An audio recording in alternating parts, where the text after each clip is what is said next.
మీ business విస్తరించాలనుకుంటున్నారా? మార్చి 16-17 హైటెక్స్ లో franchise India biggest ఫ్రో expo. Pawan Kalyan ఎక్కడ పోటీ చేస్తున్నాడు? తన సీట్ అని చెప్పుకోలేని పరిస్థితి ఉంది. ఈ రోజు వచ్చినట్లు ఆయన ఉన్నట్లేదు అనుకుంటా. ఆయనది లేదు, తనది లేదు. ఇప్పటికే డెసిషన్ తీసుకుంటే ఎక్కడ పోటీ అని చెప్పిండి అలాగా, అది రాలే. ఉపమన్నా ఉందా? ఉపం అనౌన్స్ చేశాడా? అసలు అనౌన్స్ చేశాడు. ఈయనదైతే అది కూడా చెప్పుకునే పరిస్థితి ఉన్నట్ల. కనీసం తన సీటు తను కూడా చెప్పుకోలేకపోయినా. మరి అది కూడా ఆఖరణ చంద్రబాబు నాయుడు అన్ని ఈక్వేషన్స్ చూసి ఎక్కడ పొమ్మంటే అక్కడ పోతాడేమో. 24 సీట్లు జనసేన పోటీ చేస్తుందని చెప్పి పవన్ కళ్యాణ్ అన్నారు సార్. కానీ 5 సీట్లు మాత్రమే ప్రకటించారు. అంటే మిగతా సీట్లో క్లారిటీ లేదా, అభ్యర్థి లేరు చెప్తున్నా కదా. మిగిలిన సీట్లు చంద్రబాబు నాయుడు డిసైడ్ చేయాలి. అది జనసేన కూడా ఈయనే ఇవ్వాలి. అసలు ఫస్ట్ థింగ్ 24 సీట్లు, అసలు 175 వైఎస్ఆర్సీపీ నిలబడ్డాం.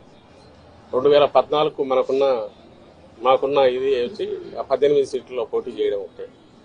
అంతకుముందు పులివెందుల ఇది గెలుచుకోవడం.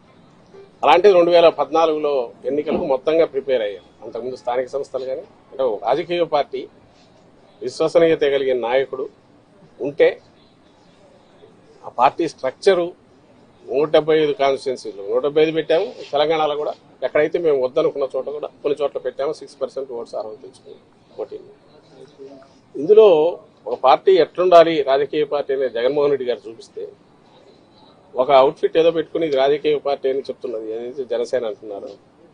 ఇంత దరిద్రంగా ఇట్లా కూడా ఉంటారా అనేది చూడాలంటే ఆయన్ని పవన్ కళ్యాణ్ గారిని చూస్తే కనపడుతుంది. అందుకోసమే మీరు గమనిస్తే పార్టీ స్ట్రక్చరు ఏర్పాటు చేసుకోవడానికి కానీ, 175 నియోజకవర్గాల్లో ఒక ఇన్ఛార్జిని పెట్టుకునే ప్రయత్నం కానీ, అలాగే పార్టీ తరఫున కింద కమిటీలు వేయడం కానీ ఎందుకు చేయలేదంటే రేపు డిమాండ్ పెరుగుతుంది, చంద్రబాబు నాయుడుకి ఇబ్బంది కలుగుతుందని.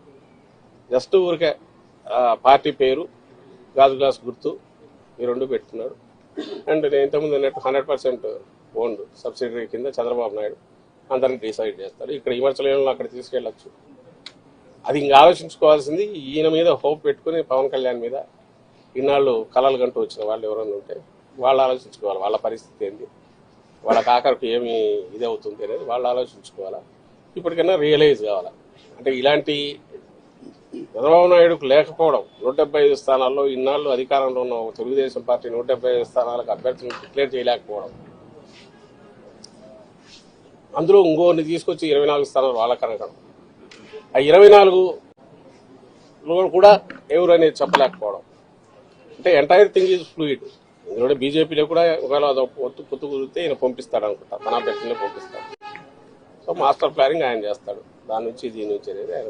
బీజేపీ గురించి చంద్రబాబు మాట్లాడలేదు సార్, కానీ పవన్ కళ్యాణ్ మాత్రం బీజేపీ ఆశీస్సులతో సీట్లు ప్రకటిస్తున్నాం అంటున్నారు. ఏం మాట్లాడాలి? ఆయన పోయి కలిసి వచ్చాడు కదా, కలిసి వచ్చాడు. ఆ తర్వాత ఫీలింగ్స్ వస్తున్నాయి. పవన్ కళ్యాణ్ అన్నదాన్ని వీళ్ళు ఎవరు డినై చేయట్లే. సో బీజేపీతో పొత్తు అర్జెంటుగా పెట్టుకోవాలనే దాంట్లో, అలాగే కాంగ్రెస్ వరకు ఇండైరెక్ట్ ఫైనాన్సింగ్ చేయించైనా వైఎస్ఆర్సీపీ ఓట్లు ఏమైనా చీల్చగలమనేది అది కూడా ఆలోచిస్తున్నాడు. ఓవర్వెల్మింగ్ గా వైఎస్ఆర్ కాంగ్రెస్ పార్టీకి జగన్మోహన్ రెడ్డి గారికి ఉన్న పర్సెంటేజ్ ఆ పాజిటివ్ ఇది అయితే కనుపుతుందో దాంట్లో ఏమాత్రం చిన్నది డెంటిన్ చేయాలన్నా వీలవుతుందేమో అని అన్ని రకాలుగా ఆయన ప్రయత్నం చేస్తున్నారు. ఇందులో పాజిటివ్ అజెండా కానీ, రాష్ట్రానికి ఇది చేయగలను కానీ, లేకపోతే రాష్ట్రానికి 14-19 మధ్య ఇది చేశానని చెప్పుకోగలిగిన ఇది కూడా ఏది లేకపోవడం ఆయన దౌర్భాగ్యం. అలాంటి ఎత్తిపోయిన కేసుకు సబ్సిడరీ కింద పోవడం ఈయన బలహీనత, ఈయన దారిద్ర్యం ఇది కనపడుతుంది దాంట్లో.